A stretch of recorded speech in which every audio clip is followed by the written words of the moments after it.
এক বছরের মধ্যেই গণভবন পরিণত হতে যাচ্ছে জাদুঘরে। সবার জন্য খুলে দেয়া হবে 15 একর জমিতে নির্মিত 50 বছরের পুরনো ঐতিহাসিক রাষ্ট্রীয় এই স্থাপনা, যাকে 2024-এর গণ অভ্যুত্থান এবং স্বৈরাচার পতনের সাক্ষী হিসেবে বিশ্ববাসীকে দেখাতে চায় অন্তর্বর্তী সরকার। আগে কি ছিল গণভবনে, এখন কি আছে, কিভাবে করা হবে সেই জাদুঘর?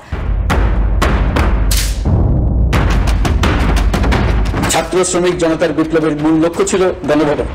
এটা ছিল স্বৈরাচারের কেন্দ্রবিন্দু। ক্ষোভকে স্থায়ীভাবে তুলে ধরার জন্য গণভবনের আর কোনো সংস্কার করা হবে না। তা যে অবস্থায় দাঁড়িয়েছিল সেই অবস্থায় তাকে রাখা হবে। গত 5 আগস্টের আগে গণভবন নামের এই স্থাপনাটি ছিল দেশের সবচেয়ে বড়, দামি আর সুন্দর বাড়ি, যা ব্যবহার করেছেন 6 জন রাষ্ট্রপতি, প্রধানমন্ত্রী ও প্রধান উপদেষ্টা। শেখ হাসিনাই সর্বোচ্চ 20 বছর থেকেছেন সরকারি এই বাসভবনে। তার সময়ে গণভবনের নানা সংস্কার ও উন্নয়নে খরচ হয়েছে প্রায় 1000 কোটি টাকা।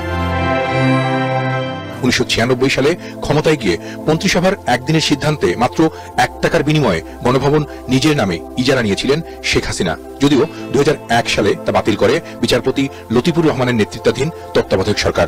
2009 সালে ফের ক্ষমতায় গিয়ে গণভবনে helipad, gym, banquet hall, lake, পুকুরঘাট, বাগান, সবজি খামার সহ বহু কিছু নিজের মতো করে তৈরি করান শেখ হাসিনা। জুলাইয়ে ছাত্র জনতার নজিরবিহীন আন্দোলন চলাকালে গণভবনকেই ক্ষমতার কেন্দ্রবিন্দু করেছিলেন শেখ হাসিনা। 5 আগস্ট গণভবন তছনছ করে দেশের মানুষ তার জবাব দিয়েছে বলে মনে করেন গণ অভ্যুত্থানের।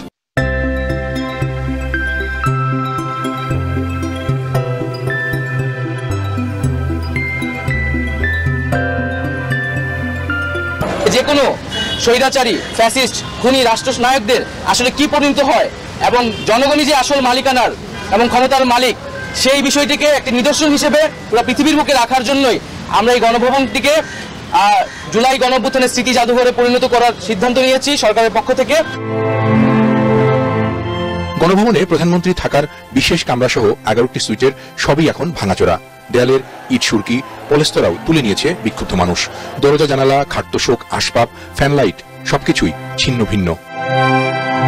মোট কথা, গণভবনে প্রধানমন্ত্রী, তার কর্মকর্তা, কর্মচারী ও নিরাপত্তা কর্মীদের শতাধিক ঘর এখন থাকা বা ব্যবহারের পুরোপুরি অযোগ্য। আর মেরামত নয়, এভাবেই গণভবনকে আগামী প্রজন্ম ও বিশ্ববাসীকে দেখানোর জন্য তার রূপান্তর করা হচ্ছে জাদুঘরে। কমিটি করার মাধ্যমে স্থাপত্য শিল্পী এবং আর্কিটেক্টদেরকে নিয়ে, যারা জাদুঘর বিশেষজ্ঞ আছেন, তাদেরকে নিয়ে একটি কমিটি করে দেওয়ার মাধ্যমে এটার কার্যক্রম শুরু হবে।